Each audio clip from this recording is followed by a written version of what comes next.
Number from any side. मतलब कि अगर किसी पेरेंट कंपाउंड को दो ब्रांचेस है और वो दोनों साइड से इक्वल नंबर पर है, जैसे कि इस कंपाउंड में अगर आप देखते हो तो अगर ऊपर का मिथाइल ग्रुप में देखो तो वो लेफ्ट साइड से थर्ड नंबर पे आता है और next methyl group fourth number पे आता है। वही अगर मैं राइट साइड से नंबरिंग करूँ तो ये जो मिथाइल ग्रुप है ये राइट साइड से थर्ड पे आता है और ये फोर्थ पे आता है, यानी 3,4 ही नंबरिंग आ रही है।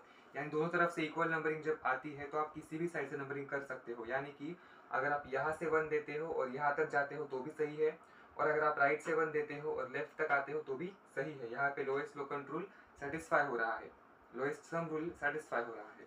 नेक्स्ट रूल नंबर 5 क्या है हमारे पास, if two branches are at equal distance from either end then preference goes to next branch if any। अगर दो ब्रांचेस है और वो दोनों तरफ से सेम डिस्टेंस पर है, जैसे कि यहाँ पे ये इथाइल ग्रुप भी 1 2 3 नंबर पे है और मिथाइल ग्रुप भी फर्स्ट सेकेंड थर्ड नंबर पर है, तो आपको रूल 3 को फिलहाल के लिए पॉज देना है। अगर इफ एनी यानी अगर कोई थर्ड ब्रांच भी होगी तो उस ब्रांच को प्रेफरेंस देना है। और जैसे कि यहाँ पे ये दोनों ब्रांचेस इक्वल डिस्टेंस पर है दोनों साइड से, हम थर्ड को प्रेफरेंस देंगे, इन दोनों को प्रेफरेंस नहीं देंगे, इसे प्रेफरेंस देंगे। और ये जो ब्रांच है ये राइट साइड से first second third fourth number पे थी और लेफ्ट साइड से first second third fourth fifth number पे थी, इसीलिए हमने उसको लोएस्ट नंबर दिया और इस साइड से नंबरिंग की, यानी राइट साइड से नंबरिंग की, और ये नंबरिंग हमारी राइट होगी और इस साइड से नंबरिंग जो होगी वो रॉन्ग होगी।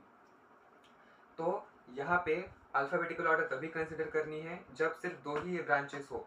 अगर तीसरी ब्रांच आती है तो उसी को प्रेफरेंस देना पड़ेगा, तभी आपका लोएस्ट सम रूल सेटिस्फाई होगा।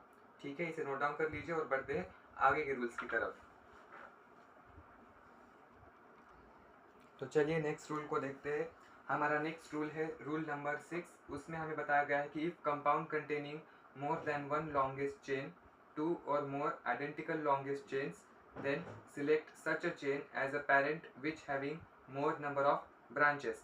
फॉर एग्जाम्पल मेरे पास अगर ये कंपाउंड है और इस कंपाउंड में मेरे पास 2 लॉन्गेस्ट चेन्स आती है 8 कार्बन एटम्स की। फर्स्ट जो मैंने डॉटेड बॉक्स में आपको दिखाई है उसमें मेरे पास 1 2 3 4 5 6 7 8 कार्बन एटम्स आते हैं, और दूसरी जो मैंने कर्व लाइन में आपको दिखाई है उसमें भी मेरे पास 8 कार्बन एटम्स ही आते हैं।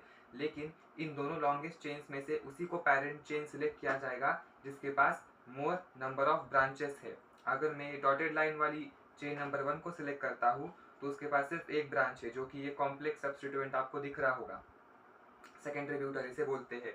तो इसके पास सिर्फ एक ब्रांच है।